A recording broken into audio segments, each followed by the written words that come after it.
Okay, we're gonna go through the grades for an outside zone play here. Play's going left, and we'll start with, as I'm sure it'll bring up the assignments on this zone play. We'll start with the play side tight end, left tight end here from an offensive perspective, and as he gets into his block, the defender sheds and is able to actually make the play on the running back, and that's a negative 0.5. So after initial contact, he fails to keep defender out, and the defender being able to disengage and make the play yields a negative 0.5 for the tight end there. The play side tackle gave him a 0. Gives a good hand and then works the second level, and you could make the argument of a 0.5, but we feel like that's a does a sufficient job there, but it would be a 0. The play side guard we gave a 0.5 to.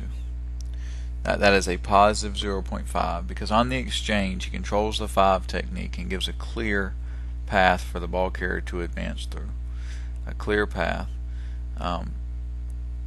and perhaps if the ball was able to successfully clear second level, and if the tackle really worked his guy, the linebackers climbing 2 out, you could give him a 0.5 for his work as well. But we feel like the guard has the the more important and pertinent and harder block there. And so his ability to really seal that end warrants 0.5. Same with the center. Maybe the nose tackle is doing a poor job there, but we have to give the center some credit for really splitting the defense and reaching the nose guard. So that's going to also be a 0.5, a positive 0.5 on this play. As we continue to work from play side to backside, we have the backside right guard. And due to his poor angle, he is unable to block 52 at all, and that's actually a negative 1.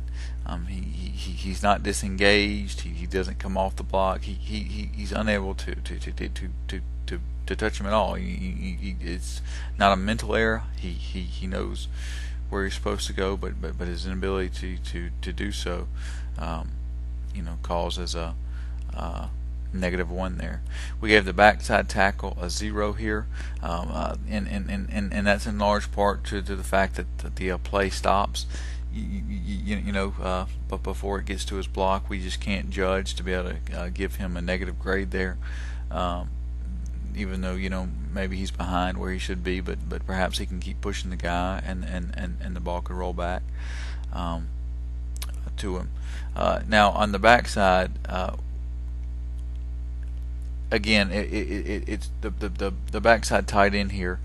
If the ball were to cut behind the nose guard, and given what the tight end does here, 96 comes and makes a play, that would definitely be a negative 0.5. It's hard to judge on this play, what the guy would do because of how it happens, and everything, and I think it's sufficient to give him a negative 0.5 if you feel like the backside cutoff is really poor there. But could the guy advance past the line of scrimmage had the tight end kept his block and the guard as well? Yes, he could have. So that's where there's some subjectivity, and we just try to use our best discretion on that. Sometimes when the play doesn't fully develop, you just can't penalize people for it, and so. So the kind of mindset there is probably a 0 as well.